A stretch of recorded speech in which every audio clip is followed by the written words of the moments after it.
Welcome back, dear audience. Today I would like to say something about the importance of education. ইংরেজিতে যদি fluently কথা বলতে চান এবং মানুষের সামনে স্পিচ দিতে চান তাহলে আপনাকে তিনটি বিষয় বা তিনটি জিনিস অবশ্যই করতে হবে। First one is talking to each other. একে অপরের সাথে ইংরেজিতে কথা বলতে হবে। ইংরেজি হচ্ছে একটি ভাষাকে আয়ত্ত করার জন্য আপনাকে অবশ্যই প্র্যাকটিস করতে হবে। যেমনিভাবে আমরা মাতৃভাষা বাংলা শিখেছি ঠিক তেমনিভাবেই কথা বলে বলে আমরা ইংরেজি ভাষাও আয়ত্ত করতে পারবো। দ্বিতীয় যে বিষয়টি হচ্ছে স্পিচ দেওয়ার জন্য, সেটি হচ্ছে ক্যামেরার সামনে অথবা আয়নার সামনে দাঁড়িয়ে কোনো একটি বিষয়কে সিলেক্ট করে সেই বিষয়ের উপরে অথবা সেই টপিকের উপরে কিছুক্ষণ কথা বলার চেষ্টা করতে হবে। তৃতীয় বিষয়টি হচ্ছে লিসেনিং। আপনি যদি কিছু বলতে চান তাহলে নিজের ভিতরে কিছু অবশ্যই রাখতে হবে। সেজন্য আমরা গ্যাদারিং করব, লিসেনিং করব, শুনবো যেটা আমাদের ভিতরে থাকবে। এরপরে কথা বলার সময় সেগুলোকে আমরা আমাদের কথার মধ্যে ব্যবহার বা ইউজ করার চেষ্টা করব। আজকে আমি আপনাদেরকে দেখাবো কিভাবে নির্দিষ্ট টপিকের উপরে আপনি একটি স্পিচ অথবা একটি বক্তব্য দিতে পারেন। সেটার শুরুটা এভাবে করতে পারেন। ওকে, আমি শুরু করে দেখাচ্ছি।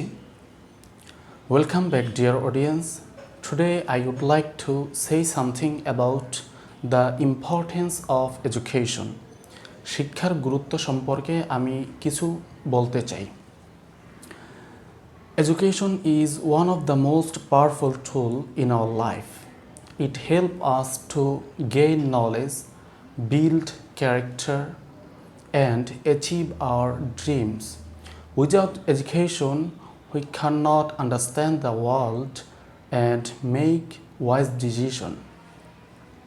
So, dear listeners, education not only teaches us how to read and write, it helps us to become good human beings. It shows us difference between right and wrong and encourages us to think creatively. So, dear audience, in today's modern world, education is the key to success. It opens the door to better opportunities and brighter future. Every child should have the chance and education and grow in life.